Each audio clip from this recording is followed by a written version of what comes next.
they got an issue going on right now. They don't know if they're going to bring back Bob Myers. His contract is up. And now their payroll is too much. And the bottom line of it is their owner has to figure out if he wants to pay that luxury tax again this year.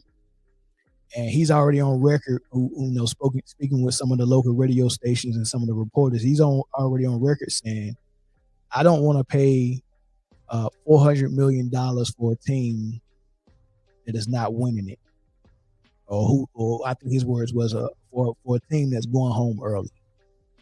And that's kind of exactly what I said. A couple of days ago when I did a video on the Warriors, is the salary cap is like 100 million, something like that, like 100, maybe 25 million. Let's say 125 million, right? It might be somewhere around there, mid 100s, right? And this year the Warriors spent 215 on their salary, so they're paying over the salary cap. And when you go over the salary cap, they tax you. So when you look at next year, if you include how much they're paying in salary versus how much they're getting taxed, he'll be paying in the upper 300s for his franchise. So he's going to be paying 200 million more than what the salary cap is because of the luxury taxes. So just imagine that I'm paying a salary that's putting me in the 300s, and then after taxes, I'm in the upper 300s. But we're losing in the second round of the playoffs. They should have lost in the first round. So just imagine that. So for that reason, I don't think this decision should have any emotions tied to it or any basketball sense. This decision on who they're going to trade this summer should be 100% finance and business savvy. I'm only making this decision based on finances and business. I'm not going to get my money back because y'all not winning it no more, right? The only way and the only reason why you would keep Clay and Draymond is because they to keep Steph happy, because they all came up together, and because it's just, I don't know, it just looks like you're trying to keep the gang together for another run. Well, we all know that run is not coming, right? I would pull the plug on it. I would trade Clay and Draymond. They both are going to be making way too much money, and they both want a contract extension. So next year will be both of their last year on their contract. Draymond has a player option to opt into, and Clay is on the contract for next year. But after that, that's it. So if you don't trade them this summer, you go into next year and you have them, and then they get a chance to walk away in free agency. So they got two options, and both options are getting rid of Clay and Dre. But one option is to get rid of them in the summer, and the other option is, well, let's just bring everybody back, and let's see how far we can get before the trade deadline. And if we're rolling, then we can keep them.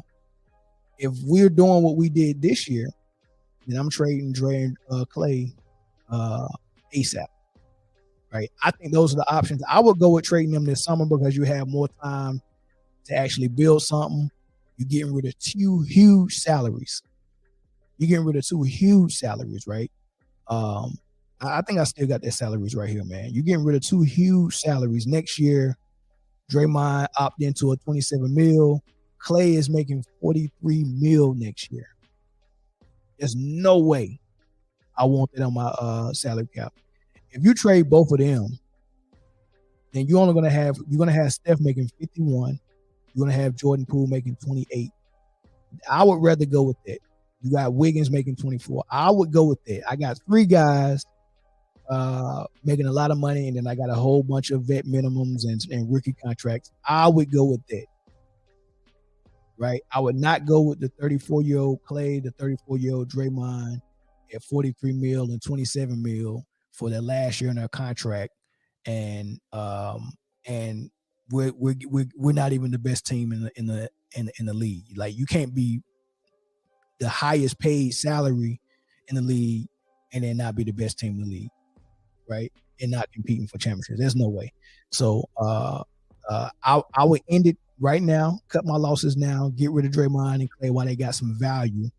Because when they're 34 and they stink again next year, that trade value gonna be so low for them with that salary cap or that salary that they coming with. It's gonna be very hard to get rid of them. I would do that.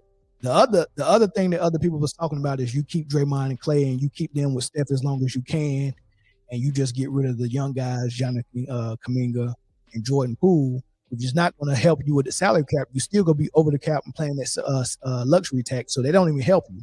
All that does is get rid of a problem because Draymond and Poole, they're probably not going to get along ever again, right? So you're just splitting them up, but you're setting yourself for failure in the near future. I wouldn't do that.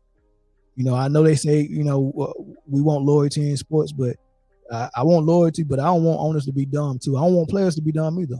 Don't cut nobody no slack. Don't get nobody no hometown discount. Get your money and get your paper. But owners, hey, they gotta protect themselves too, man. This would be dumb for them to go into next season with them big salaries on their payroll.